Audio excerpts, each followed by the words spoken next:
Senhoras e senhores, queridos irmãos e irmãs, muito boa noite a todos. Que a paz de Jesus, o doce e meigo Rabi da Galileia, permaneça em nossos corações hoje e por todo sempre. O tema proposto para as reflexões desta noite, a mediunidade com Jesus. Sabemos que o Espiritismo não traz conceitos novos. A doutrina espírita é o Consolador prometido por Jesus que nos vem revelar, num tempo propício, as leis divinas. E por serem divinas, e por ser um dos atributos de Deus, a imutabilidade, a eternidade, estas leis também são imutáveis e eternas. Como lei divina, a mediunidade como faculdade humana, a mediunidade e os fenômenos mediúnicos sempre estiveram presentes na história da humanidade. Então, desde a antiguidade, analisando-se a cultura de vários povos, nós vamos encontrar a presença da mediunidade dos médiuns, que receberam nomes nos mais diferentes lugares e mais diferentes épocas, nomes variados, mas que, à luz do Espiritismo hoje, sabemos se tratar da mediunidade. A mediunidade foi analisada, foi estudada, foi conhecida no Oriente, na Grécia, em Roma. Durante o período do Império da Igreja de Roma, foi perseguida, mas teve os seus tempos marcados e que já haviam sido anunciados nas Escrituras. Apesar de estar presente em diversas épocas da humanidade, nós temos um período pelo qual a mediunidade, ou no qual a mediunidade seria chamada a prestar um grande serviço à humanidade. E aqui nós temos o questionamento, que é a mediunidade. Emmanuel, no livro Consolador, questão 382, vai nos dizer que a mediunidade é uma luz que seria derramada sobre toda a carne, prometida pelo Divino Amigo aos tempos do Consolador, hoje em curso sobre a terra. E Emmanuel, quando faz essa afirmativa, ele está se referindo a uma passagem que se encontra em Joel, no capítulo 2, versículo 28. Joel profetiza dizendo: naqueles dias, vossos filhos e vossas filhas profetizarão, vossos velhos sonharão, vossos jovens terão visões.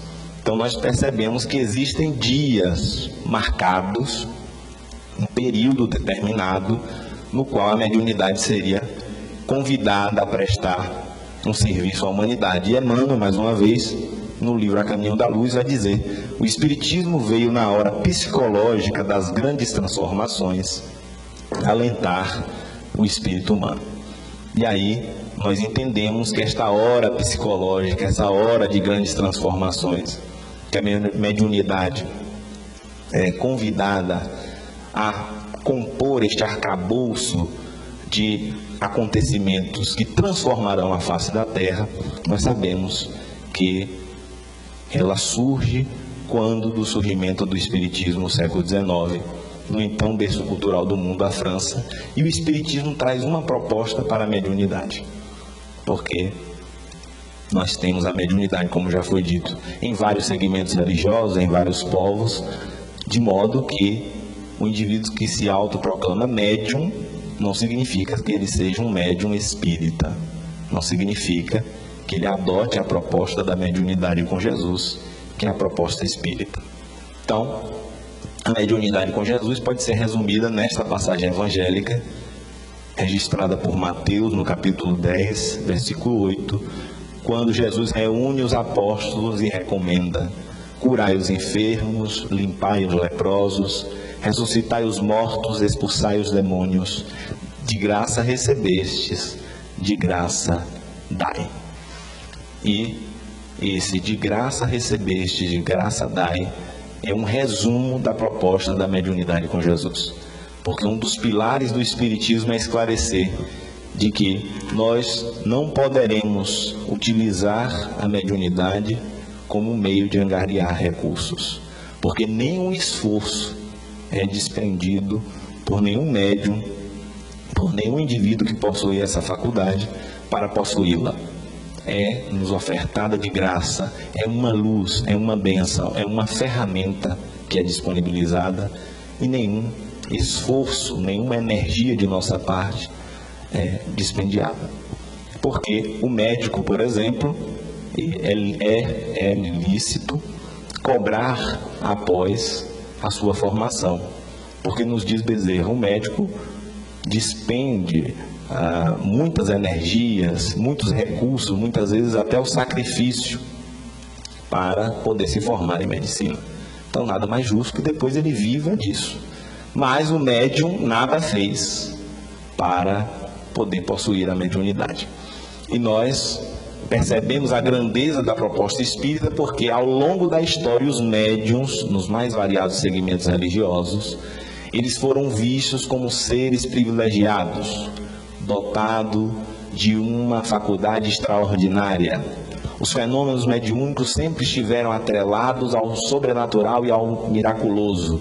E o Espiritismo desconstrói essa construção histórica e demonstra ser a mediunidade uma faculdade inerente ao homem que está vinculada a uma predisposição orgânica.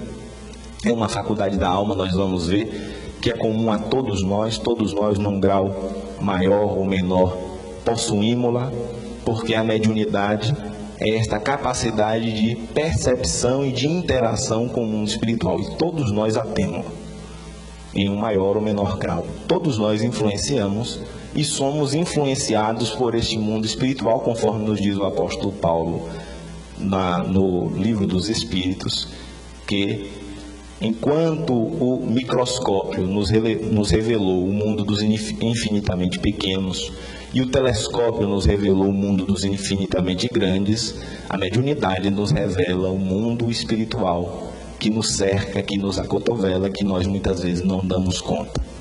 Então, o Espiritismo presta esse serviço e traz essa proposta da mediunidade para que nós desconstruamos esta visão de idolatria dos médiuns e de deslumbramento diante da mediunidade. Os médiuns não são seres especiais por possuírem a mediunidade e nem tampouco a faculdade mediúnica é especial em si. A faculdade é uma ferramenta e, como toda ferramenta, ela é neutra. Ela servirá para o bem ou para o mal, será de bom uso ou mau uso conforme a aplicabilidade daquele que a possui. E aqui nós temos o esclarecimento à luz da doutrina espírita, quem são os médiuns, né? Kardec, no livro dos médiuns, no capítulo 14, item 159, vai nos dizer: médium é toda pessoa que sente, num grau qualquer, a influência dos espíritos. Esta faculdade é inerente ao homem e, por conseguinte, não constitui privilégio exclusivo. Então, em diversos segmentos religiosos, os indivíduos que ouviam a voz dos espíritos, que viam os espíritos, que podiam consultar os espíritos, foram vistos como esses seres privilegiados. E os médiuns se locupletaram financeiramente ao longo da história por possuírem essa faculdade mediúnica. À luz do Espiritismo, nós temos esse esclarecimento. É uma faculdade inerente ao homem e, por conseguinte, não constitui privilégio exclusivo. Emmanuel, no livro Emmanuel, através da psicografia de Francisco Cândido Xavier, vai nos esclarecer ainda mais, dizendo: os médiuns, em sua generalidade, não são missionários na acepção comum do termo. São almas que fracassaram desastradamente, que contrariaram sobremaneira o curso das leis divinas e que resgatam, sob o peso de severos compromissos e limitadas responsabilidades, o passado obscuro e delituoso. E aí nós temos um esclarecimento que é ainda mais profundo, para dar um freio de uma vez por todas na nossa tendência de idolatrarmos as pessoas. Um exemplo de médium nesta condição, Divaldo Pereira Franco. Quem pôde acompanhar os livros de sua biografia, acerca de sua biografia, o filme recém-lançado, vai saber que Divaldo chega a esta existência reencarnatória com um processo de pendência perante as leis divinas e com um obsessor que nutria por ele um ódio alimentado há mais de 400 anos. Divaldo Franco viveu a época do cardeal Richelieu e era um dos braços direitos do cardeal Richelieu, e este outro sacerdote estava com ele nessa trama política e ele induz o indivíduo ao suicídio. Divaldo chega nesta condição de alma que fracassou desastradamente.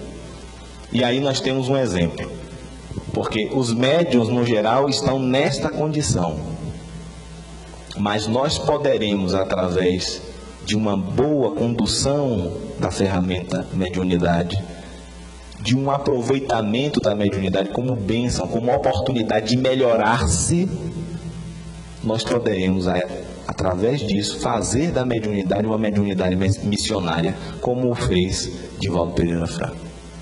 Através do esforço de vencer-se a si mesmo, Divaldo conseguiu dignificar o trabalho mediúnico e tornar esse trabalho um trabalho missionário. Então nós precisamos estar atentos para que nós não cometamos equívocos que nós costumamos visualizar, de indivíduos que seguem cegamente determinados médios, grupos que são desfeitos, porque o indivíduo não olha o espírito mentor, que muitas vezes não é mentor, é como diz Ruth Brasil Mesquita, são obmentores, ou seja, obsessores disfarçados de mentor, porque nós vamos ver, Kardec nos ensina, e o Espiritismo nos propõe, a estabelecer com segurança o contato com o mundo espiritual. Não é porque o Espírito está dizendo que nós vamos acreditar cegamente. Nós precisamos ter crivos, precisamos ter critérios. Manuel Filomeno de Miranda, através da psicografia de Divaldo Franco, uma reunião mediúnica no Centro Espírita Caminho da Redenção, em 2016, registra: os espíritos muito endividados e missionários do amor solicitam a divindade antes da reencarnação, para serem instrumentos de progresso, em razão do infinito bem que proporciona. Olha que informação interessante, Manuel Filomeno de Miranda. Ele está dizendo, olha, duas categorias de espíritos solicitam a mediunidade antes da reencarnação: os missionários do amor, pela imensa possibilidade do bem que a mediunidade proporciona, e os espíritos endividados, pelo mesmo motivo, pelas inúmeras possibilidades de se fazer o bem. Então, nós temos essa consciência, a mediunidade é esta ferramenta, de modo que o médium ou trabalhador que atua nesta área, na casa espírita, na área mediúnica, na área de ação mediúnica, precisa se dar conta de que o seu objetivo nesta atual reencarnação não é o objetivo de levar a mensagem aos outros, porque o médium, aquele que possui a mediunidade ostensiva, poderá ter esta percepção: não, a minha missão é levar a mensagem aos outros. Olha, eu vim com essa mediunidade para ajudar os outros. E quem estiver pensando assim está equivocado.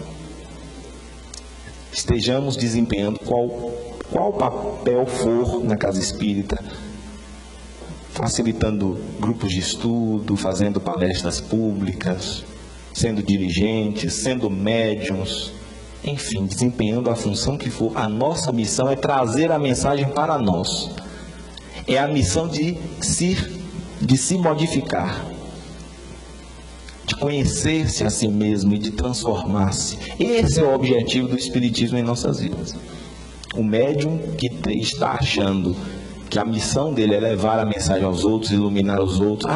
E nós vemos discursos que são belíssimos. Tem muita gente sofrendo, a gente precisa ajudar.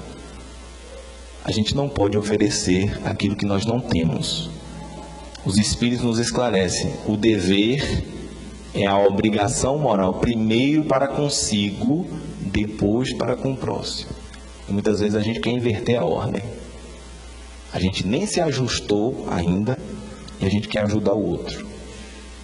Então, como é que você vai oferecer uma luz que você não tem? Quem ilustra muito bem isso é Divaldo Franco. Ele disse de público, em uma das semanas espíritas aqui em Vitória da Conquista, que logo quando ele inicia o seu trabalho com Joana de Ângeles, ele passou por um período de muita dificuldade, por um período de muito questionamento, de muita tristeza, de uma angústia crescente.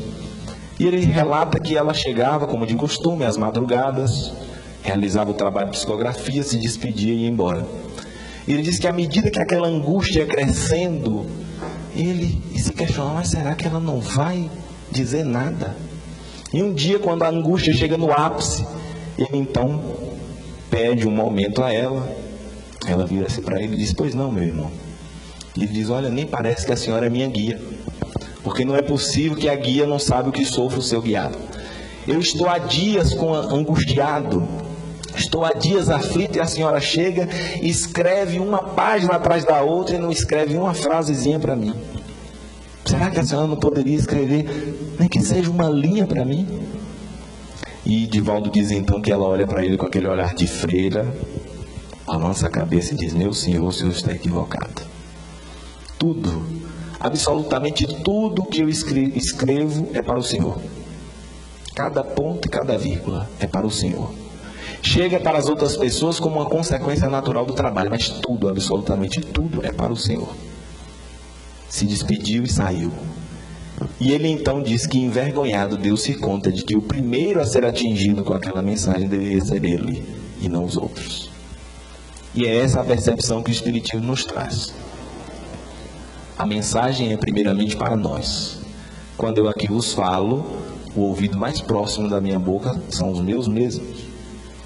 Então é uma consequência natural que as outras pessoas recebam a mensagem, mas a proposta é para nós. Trazer a mensagem para nós. Nós não somos convidados a trabalhar na área mediúnica, principalmente como médiuns, para sermos bons médiuns, para produzirmos psicografias, para produzirmos fenômenos. Nós não somos convidados para isso. O trabalho mediúnico não é um fim em si mesmo. O trabalho mediúnico é mais uma ferramenta para o nosso auxílio e o auxílio daqueles que nos cercam. Daí a proposta da mediunidade com Jesus está permeada da proposta de autotransformação. Utilize o trabalho como ferramenta de aprendizagem. Prepare-se, o mínimo que seja, o básico que seja, para exercer este trabalho de forma consciente, para que nós não nos tornemos joguete na mão dos espíritos que querem atrapalhar o progresso. Então, diante desses esclarecimentos, surge a necessidade por parte do médium que adota a proposta da mediunidade com Jesus, a necessidade de estudo e transformação moral. E Allan Kardec vai dizer na introdução do Livro dos Médiuns, a ignorância e a leviandade de certos médiuns têm gerado mais prejuízo do que se pensa na opinião de muita gente. E é curioso notar, o Livro dos Médiuns foi publicado em 1861, no nascer do Espiritismo. O Espiritismo surge em 1857, com a publicação do Livro dos Espíritos. Em 1860, Kardec publica a segunda edição do Livro dos Espíritos, que é a edição definitiva, como a nós conhecemos hoje, com 1019 perguntas e respostas.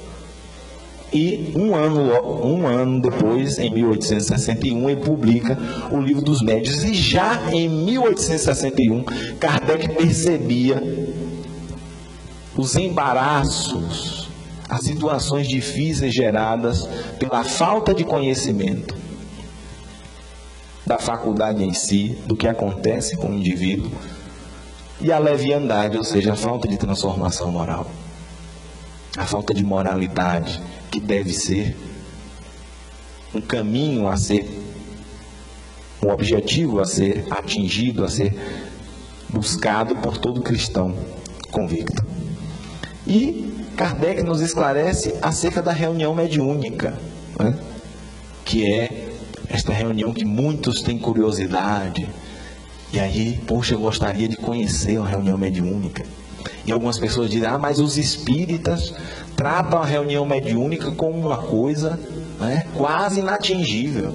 É uma barreira quase que intransponível. Tem que estudar demais. Gente, não. Né? E a gente precisa entender o porquê não há nada de intransponível. É porque a reunião mediúnica, esse trato com o mundo espiritual, requer do trabalhador, daquele que queira se colocar à disposição desse trabalho, requisitos mínimos, que não é nada de extraordinário, mas que são necessários para o bem do trabalho e para o bem da própria pessoa. Kardec fala da reunião mediúnica. A reunião é um ser coletivo, cujas qualidades e propriedades são as resultantes de todas as dos seus membros e formam como um feixe. Ora, esse feixe terá tanto mais força quanto for mais homogêneo. Está lá em O Livro dos Médiuns, no capítulo 29. Então, a reunião mediúnica é um ser coletivo, cuja qualidade deste ser coletivo é a resultante de todos os membros. Então, é notório que um indivíduo que chega perturbado, sem entender o que está acontecendo consigo, com a eclosão da mediunidade, não é prudente. O bom senso manda que nós não direcionemos esse indivíduo para uma reunião mediúnica, por exemplo. Porque foi cultural e nós compreendemos esse processo cultural, atendeu até certa necessidade, mas as coisas progridem. Até certo ponto, até certo período no movimento espírita, nós víamos as pessoas chegarem à casa espírita com eclosão de mediunidade, sem ter noção nenhuma do que estava acontecendo consigo, e as pessoas diziam: você precisa trabalhar, você é médium, e botava na mesa para dar passividade aos espíritos, e muitas vezes a pessoa ficava apavorada, não voltava mais nunca na casa espírita, porque o indivíduo não sabe o que está acontecendo. Então, é necessário primeiro ter um direcionamento, e é por isso que é importante toda casa espírita ter uma norma, um regimento interno, para que não seja o dirigente que diga: olha, não pode não, para que o dirigente mostre: olha, aqui estão as normas da casa, baseada na codificação e outras obras complementares. Nós vamos ver, é necessário que a casa espírita tenha critérios, tenha regras. Não é para impor barreiras, é para o bem do trabalho. E aí surge a necessidade, para que tenhamos este grupo homogêneo, que é necessário para este trabalho mediúnico, é necessário ter o que nós chamamos, o que chama-se, Carlos Campetti e Vera Campetti chama nesse livro, Trabalho Mediúnico, Desafios e Possibilidades, publicado pela Federação Espírita Brasileira, do período de estudo à harmonização, que é um período em que nós vamos entender este fenômeno, ver a naturalidade, ver que o médium tem controle sobre o fenômeno, de que os espíritos não tomam o nosso corpo para fazer o que bem entenderem, que não é a hora que o espírito quer se manifestar que o médium deve permitir.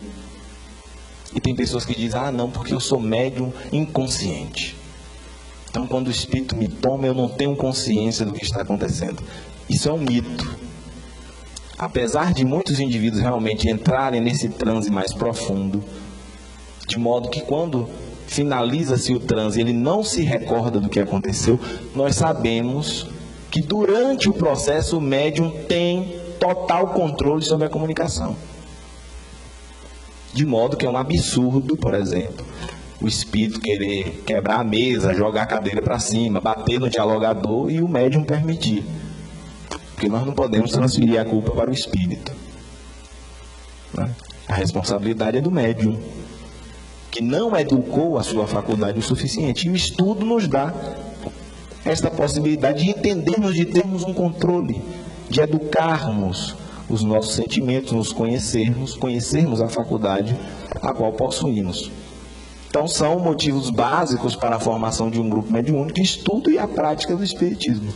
Antes da prática mediúnica, é necessário que o grupo e seus membros preencham 2 requisitos: conhecimento na área da mediunidade, que só um estudo sério e continuado pode oferecer, e que o grupo seja homogêneo, harmônico, que as pessoas tenham respeito umas pelas outras, que as pessoas se estimem, que tenham amizade. São pré-requisitos para que se tenha um grupo harmônico. E aqui entra a questão do estudo sério e continuado, que muitos indivíduos dizem assim: olha, é estudo demais. E na verdade o que está por trás desse discurso é uma acomodação. É o que nós chamamos da síndrome de Gabriela, que acomete a muitos. Que diz, eu nasci assim, sou mesmo assim, você sempre assim. Porque pessoas dizem, olha, eu não consigo estudar. Não é que não consegue estudar, é que nós não adquirimos este hábito. O estudo é um hábito que se adquire. E nós não estamos falando de estudo que nós vamos ter que fazer só isso. E nós vamos ter que ser o suprassumo do conhecimento. Não, é um conhecimento básico. Que nós poderemos angariar com o mínimo de esforço. Conhecendo a base do Espiritismo. Que são conhecimentos que nos servem para a vida. Não é para que nós nos tornemos melhores do que os outros, mais conhecedores, de um brilhantismo intelectual maior do que os outros, não. É esclarecendo a nossa vida. Porque esses fenômenos fazem parte da nossa vida. Nós é que não nos damos conta. O Espiritismo nos abre, retira o véu que muitas vezes esteve permeado esses conhecimentos. Então, um estudo sério e continuado. Kardec nos diz, olha, nenhuma ciência séria se aprende do dia para a noite. Então, nós precisamos, de um modo pedagógico, partir do simples para o complexo. Então, um estudo continuado. E quantos estudos sérios não são disponibilizados nas casas espíritas? E muitas vezes a gente não quer.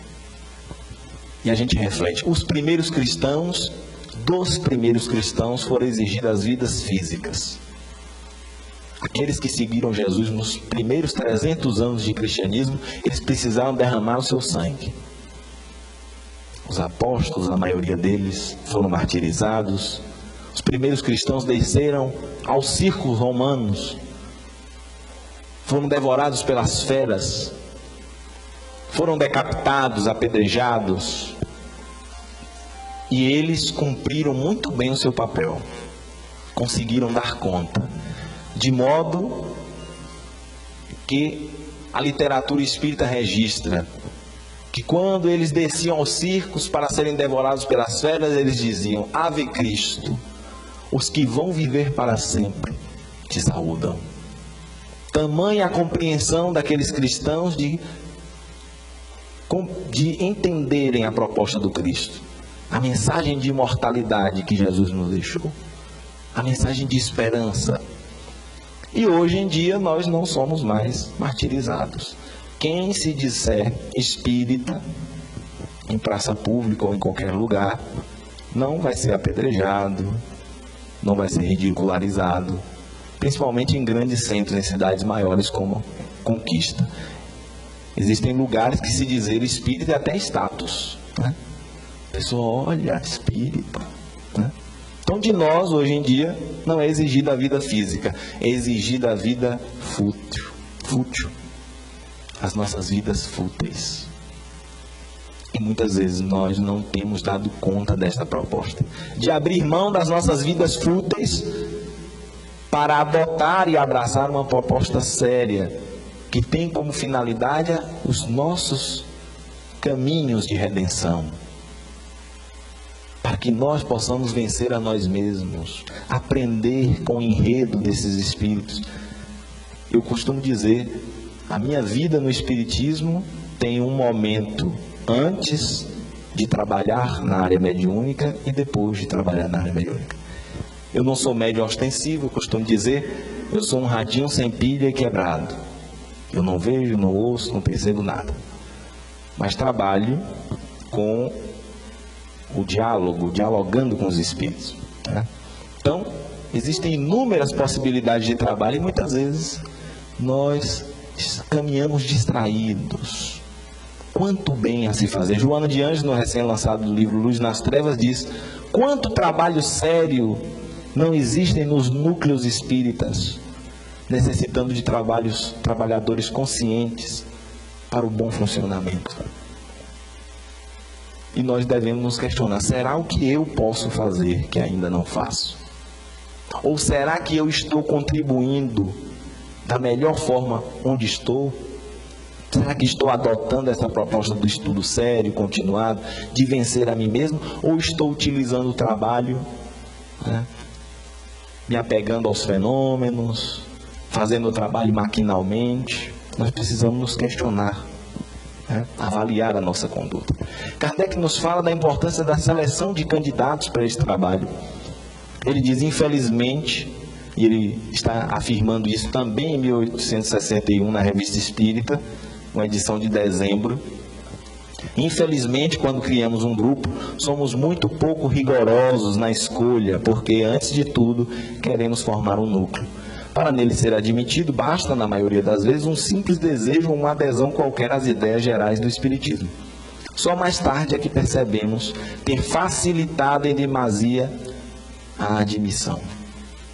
Então, o codificador percebeu a importância de nós termos critérios, de selecionarmos para o bom funcionamento da reunião. E ele chega a essa conclusão, e isso está registrado também na Revista Espírita, porque houve uma mistificação em uma reunião mediúnica que Kardec estava presente.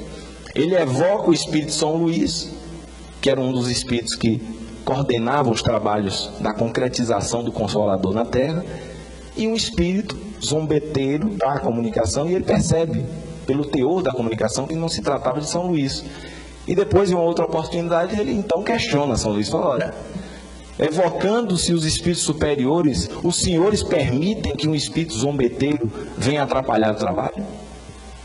E São Luís chama a atenção do codificador, dizendo, olha, você percebeu, analisou com cuidado, com critério, as pessoas que estavam presentes na reunião? Você não notou o sorriso de sarcasmo de muitos? De ironia, de desdém, de deboche? E o Espírito então pergunta a ele, que companhias espirituais esses indivíduos possuem? Que qualidade de espíritos esses indivíduos atraem para as reuniões? Então, ele conclui da necessidade de estabelecer critérios. Ele vai nos dizer no Livro dos Médiuns, além das pessoas notoriamente malévolas que se insinuam nas reuniões, há aqueles que, pelo caráter, carregam a perturbação consigo por toda parte onde se encontram. Não se poderia, pois, ser mais circunspecto quanto aos elementos novos que introduzem na reunião. Então, nós estamos fazendo questão de demonstrar isso para a gente desmistificar muitas coisas que são difundidas, de que a doutrina espírita apela para o intelectualismo, que é muito estudo e pouca caridade. Isso são falácias, são sofismas que os incautos acabam se deixando seduzir. A doutrina espírita presta um serviço sério e seguro, e no que tange a mediunidade, sem sombra de dúvida e sem medo de estar equivocado, nós estamos na vanguarda. Allan Kardec nos ensinou a trilhar estes caminhos desta conexão com o mundo espiritual, dessa interação entre os considerados vivos e mortos, de forma segura, de modo que, se nós nos equivocamos, é porque ainda preferimos, por acomodação, por preguiça moral, não recorrer aos seus ensinos, às suas advertências, à prudência que ele nos ensinou. E aí é Leon Denis que vai nos dizer que nenhum grupo, sem ser submetido a uma certa disciplina, pode funcionar. E nós notamos indivíduos no movimento espírita que querem fazer o espiritismo à sua moda, e que acham um absurdo ter critérios na casa, ter uma certa disciplina. E é interessante, porque na casa deles certamente existe disciplina. As coisas não funcionam ao léu. E aí querem fazer com que a casa espírita funcione de qualquer forma. Então, nós precisamos ter a consciência, aqueles que estamos ligados ao trabalho mediúnico, nós não poderemos prestar um desserviço ao espiritismo para agradar A ou B. Arilson disse recentemente em uma palestra que nós precisamos recordar de Roberta Miranda. Eu achei engraçado. Que é o vá com Deus. E estarmos com a consciência tranquila. A proposta é que o indivíduo se adeque à proposta espírita e não a casa espírita ou a causa espírita se adequar muitas vezes à teimosia, ao modo de ver das criaturas. Nós não estamos querendo dizer com isso que nós somos convidados a sermos robôs, a acatarmos tudo cegamente, mecanicamente. Não. Nós somos criaturas singulares e naturalmente nos trabalhos podem surgir divergências de pensamento, formas de trabalhar, que não deve ser um motivo para que nós nos afastemos, para que nós nos vejamos como adversários e inimigos, não. Apesar das nossas diferenças, dos nossos pontos de vista divergentes, nós somos convidados a abraçar um mesmo ideal. Mas precisamos ter esses critérios, uma certa disciplina, a bem do serviço, a bem da caridade, a bem do espiritismo, que esta doutrina é excelente.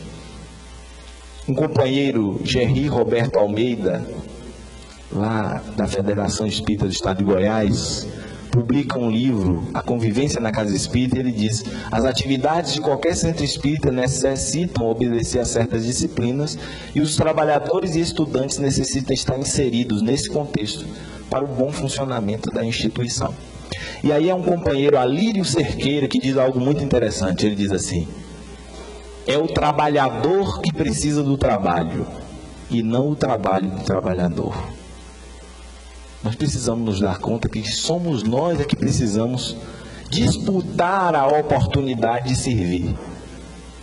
Porque o trabalho, se não for feito por nós, se nós perdermos a oportunidade de realizar o trabalho, outro virá e fará o trabalho. Ah, mas não é a mesma coisa. Não será a mesma coisa. Se eu tivesse perdido esta oportunidade de estar aqui servindo a causa espírita, outro indivíduo estaria aqui fazendo a palestra. Seria a mesma? Não. Mas o trabalho estaria sendo feito. De uma forma diferente, mas estaria sendo feito. Então somos nós que precisamos disputar a oportunidade ao nosso bem. Perceber que o trabalho é uma oportunidade redentora. E existem pessoas que se creem insubstituíveis. Ah, se for assim eu não fico.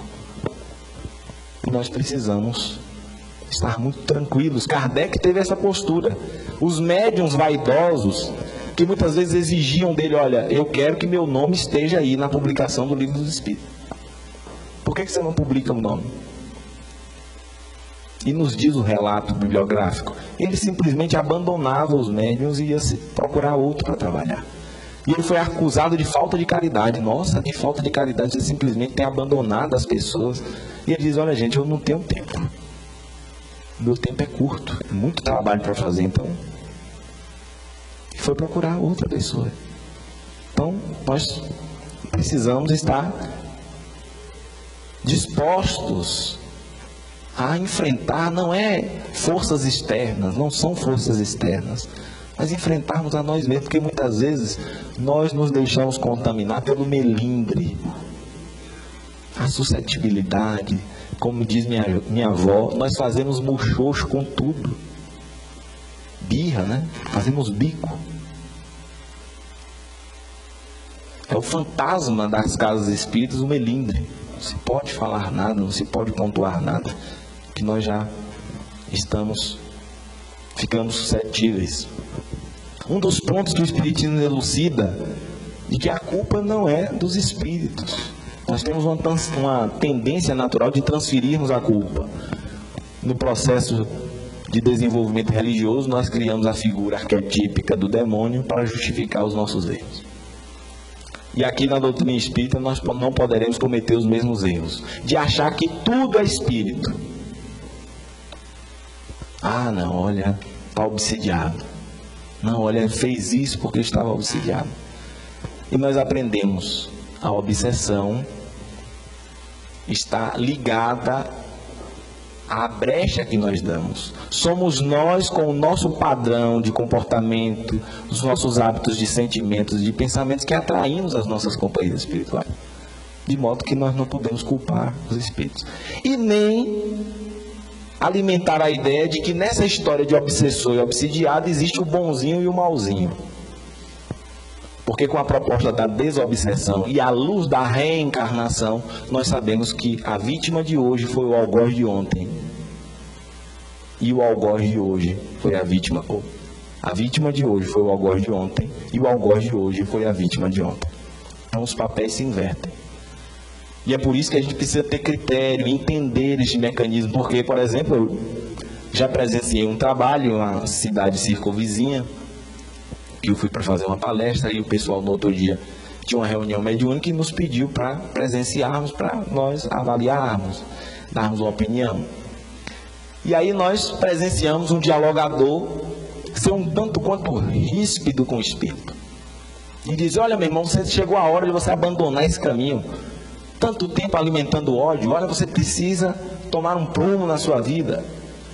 E o espírito então voltou-se para ele e disse assim: quer dizer que comigo é esse tratamento. E quando ele chega aqui, é boa noite, meu irmão, aguinha fluidificada. Quem é o vilão nessa história toda? E o espírito então relatou o que havia acontecido para ele ter nutrido esse ódio durante tanto tempo. Então nós precisamos nos dar conta de que não existem vítimas. O Espiritismo deixa isso muito claro em seus princípios. Não existem vítimas em nenhuma parte, não existem injustiçados. Todos nós colhemos as consequências das nossas próprias escolhas e do estágio evolutivo que nos encontramos. Então, nós passamos a ser figuras centrais em nossa existência. E devemos ter o cuidado de não atribuir tudo aos espíritos, né?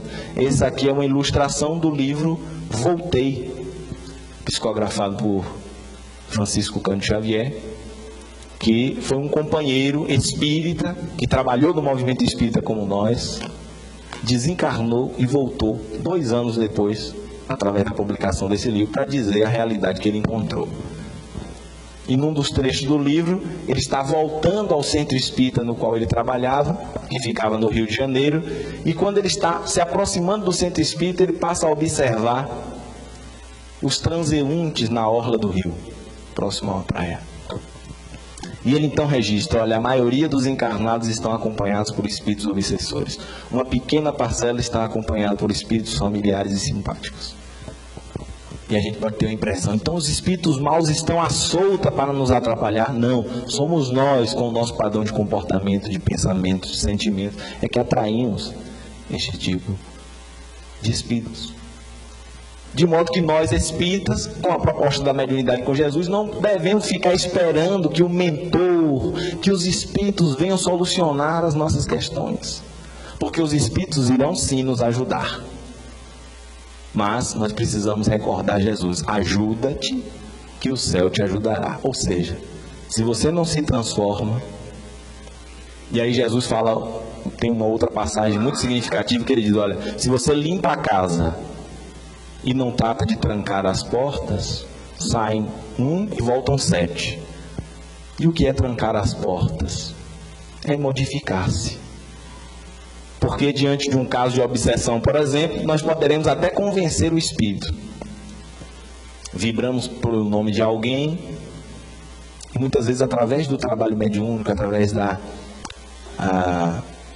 choque anímico, que é uma terapêutica proporcionada pelo mecanismo mediúnico, através do diálogo, do amparo da equipe espiritual, o espírito pode ser convencido de que não vale a pena gastar tanta energia perseguindo alguém que lhe fez mal.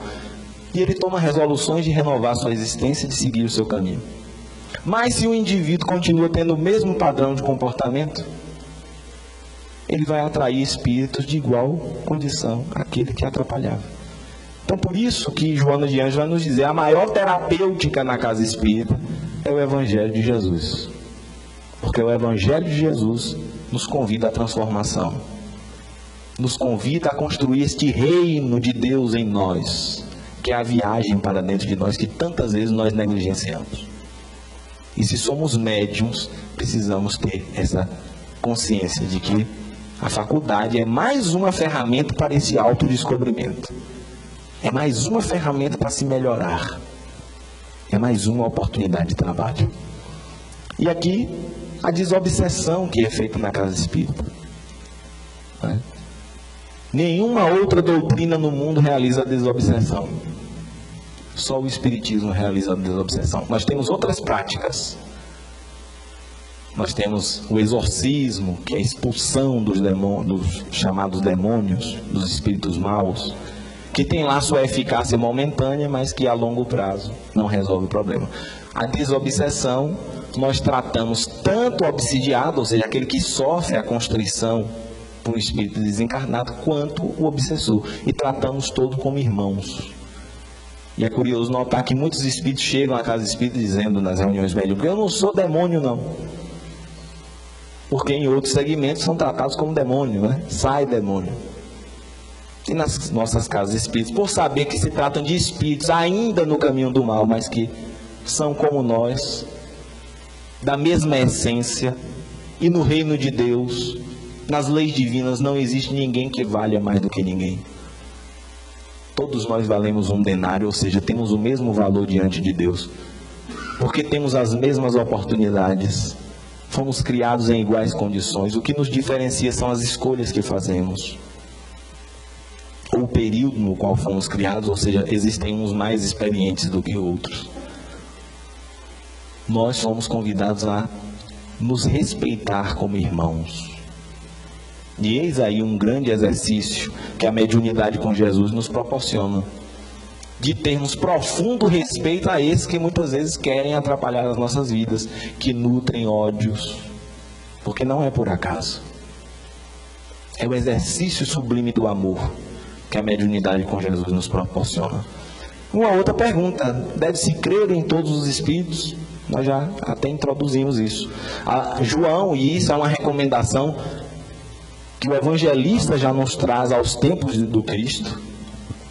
João, em sua primeira epístola, no capítulo 4, versículo 1, nos adverte: meus bem-amados, não creiai em qualquer espírito. Experimentai se os espíritos são de Deus, porquanto muitos falsos profetas se têm levantado no mundo. E a gente sabe que uma das denominações dos médiuns era essa, profetas. Hoje nós podemos atualizar essa afirmativa de João.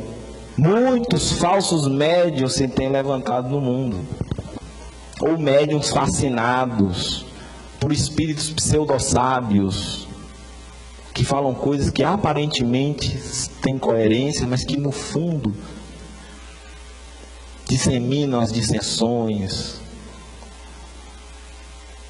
Então nós precisamos estar atentos. E Kardec, para finalizar, na Revista Espírita de 1859, nos adverte: desde que esses seres desencarnados têm por meio patente de comunicar-se com os homens, de exprimir os pensamentos por sinais inteligíveis, suas comunicações devem ser o reflexo de seus sentimentos, de suas qualidades ou de seus vícios. Serão levianas, triviais, grosseiras, mesmo obscenas, sábias, sensatas e sublimes, conforme o seu caráter e a sua elevação.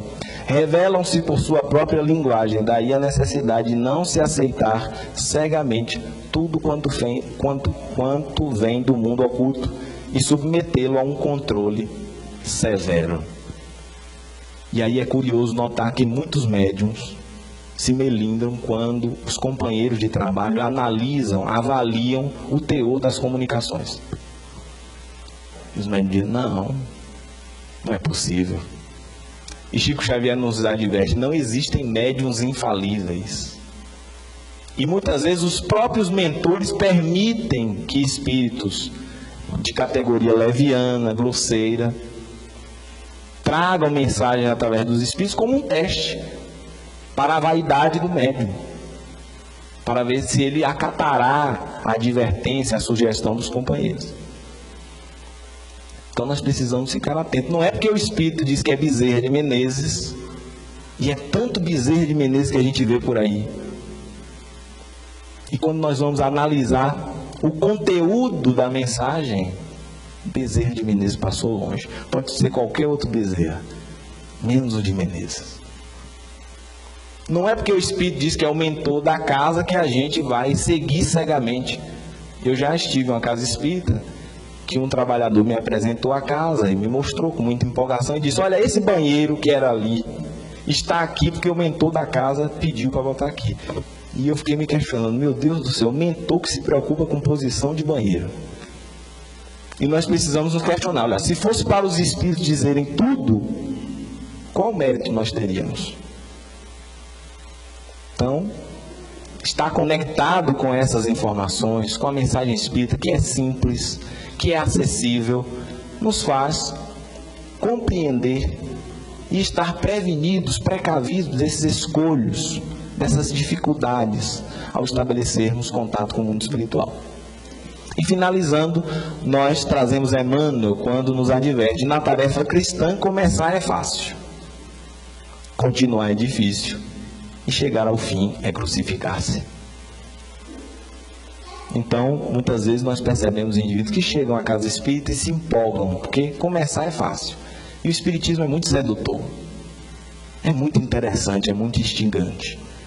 Mas quando chega o período da maturidade, onde o indivíduo se dá conta de que a proposta é de se melhorar, de se modificar para o bem, que começam as dificuldades, é preciso ter coragem de se enfrentar, de se modificar, aí muitos se afastam. Então que nós possamos continuar. É difícil, mas não é impossível. E termos a condição de nos crucificarmos, ou seja, de enfrentarmos as dificuldades, os escolhos da caminhada e chegar ao final. E finalmente o Espírito de verdade que nos adverte: ditosos que hajam dito a seus irmãos, trabalhemos juntos e unamos os nossos esforços a fim de que o Senhor, ao chegar, encontre acabada a obra, porquanto o Senhor lhes dirá: vinde a mim, vós que sois bons servidores, vós que soubestes impor silêncio aos vossos ciúmes e às vossas discórdias, a fim de que daí não viesse dando para a obra. O Espírito de verdade. E ele, em outra oportunidade, vai nos advertir: espíritas, amai-vos. Eis o primeiro mandamento. Instruí-vos. Eis o segundo. Que nós, sobre esta proposta da mediunidade com Jesus, possamos ter discernimento para aproveitarmos bem a oportunidade que a vida, que Deus coloca ao nosso dispor. Chico, que soube dignificar a mediunidade, que soube viver a mediunidade santamente e religiosamente, como houver recomendado seu mentor, Emmanuel, ele nos diz: o maior tormento para o espírita no mundo espiritual é dar-se conta do tempo perdido. É dar-se conta das oportunidades que esteve diante, que passaram diante de si e que foram malbaratadas. Que nós possamos aproveitar as oportunidades que estão diante de nós, através do esforço próprio, através de uma luta vencendo a nós mesmos, e que nós consigamos, ao final desta jornada, constatar que saímos daqui bem melhores do que quando aqui nós chegamos. Muito obrigado pela atenção de todos e muita paz.